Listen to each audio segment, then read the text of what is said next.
Polavaram report చేశాను. Fast track లో పోలవరం ముందుకెళ్తా ఉంది. 2027కి పూర్తి చేయడానికి అన్ని విధాలు దాన్ని తీసుకెళ్తున్నాం. వీలైతే 2027 మార్చికే చేయాలని కూడా ఒక ఆలోచన చేస్తున్నాం. ఎక్కడ కూడా స్పీడ్లో కానీ లేకపోతే క్వాలిటీలో కాంప్రమైజ్ లేదు. ఇంటర్నేషనల్ కన్సల్టెంట్స్ ఉన్నారు. సిడబ్ల్యూసి ఓవరాల్ సూపర్విజన్ పెట్టారు. Ministry of water resource minister అయితే 2 months ఒకసారి రివ్యూ చేసుకుంటున్నారు.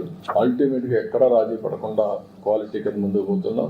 ఎలాంటి రాజీ పడకుండా ఓవర్ ల్యాపింగ్, ఓసారి క్వాలిటీ కాంప్రమైజ్ కాకుండా టైం కావాలంటే తీసుకుని కంటిన్యూగా ప్లానింగ్ చేసి ఎంత తొందరగా అయితే తొందరలో పోలవరం పూర్తి చేసి జాతికి అంకితం చేస్తాం. పోలవరం మీ అందరికీ తెలుసు, ఒక డ్రీమ్ ప్రాజెక్ట్. తెలుగు జాతికి ఇది ఒక పెద్ద వరం.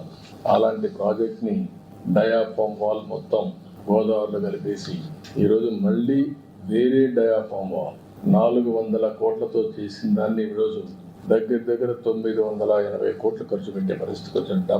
మోర్ దెన్ డబల్ అలా ఖర్చు పెట్టి ప్యారలల్ డయాఫామ్ వాల్ కట్టే పరిస్థితికి వచ్చాం. కాస్ట్ కూడా పెరిగింది. అయితే ఓసారి ప్రజాస్వామ్యం హెవీ ప్రైస్ కూడా పే చేస్తుంది. అదే జరిగింది. ఏదైనా కూడా ప్రాజెక్ట్ ని ఏ మాత్రం నిర్లక్ష్యం చేయకుండా పూర్తి చేస్తున్నాం. It is going on war footing. తప్పకుండా 2027 పూర్తి చేసి జాతికి అంకితం చేస్తాం. As per the schedule, even ahead of the schedule, water level కూడా ఫేజ్ 1 పూర్తి అవుతానే. అది మనకు బైఫర్కేషన్ యాక్ట్ లో పెట్టినటువంటి ప్రొవిజన్. అది పూర్తి స్థాయి నీళ్లు పెట్టాలి. దానికి రీహాబిలిటేషన్ అంతా గవర్నమెంట్ ఆఫ్ ఇండియా ఇవ్వాలి. దాన్ని కూడా గవర్నమెంట్ ఆఫ్ ఇండియా వర్కౌట్ చేసుకుంటాం. ఇక్కడికి వచ్చినప్పుడు మళ్ళీ పోలవరం బనకచెర్ల ఒక ప్రాజెక్ట్. దీన్ని ఎక్కడికక్కడ వర్కౌట్ చేస్తున్నాం. ఇందులో కూడా ఎందుకంటే గవర్నమెంట్ ఆఫ్ ఇండియా మొత్తం చేయమంటే అన్ని రాష్ట్రాలు ఉన్నాయి కాబట్టి చేస్తారని వాళ్ళు ఒకరే చేయలేదు. కాబట్టి మేము అడిగింది government of Andhra Pradesh, government of India HAM మోడల్లో ముగ్గురం కలిసి చేద్దాం. ఇది పెద్ద ప్రాజెక్ట్. ప్రాజెక్ట్కి 80,000 కోట్లు అవుతుంది.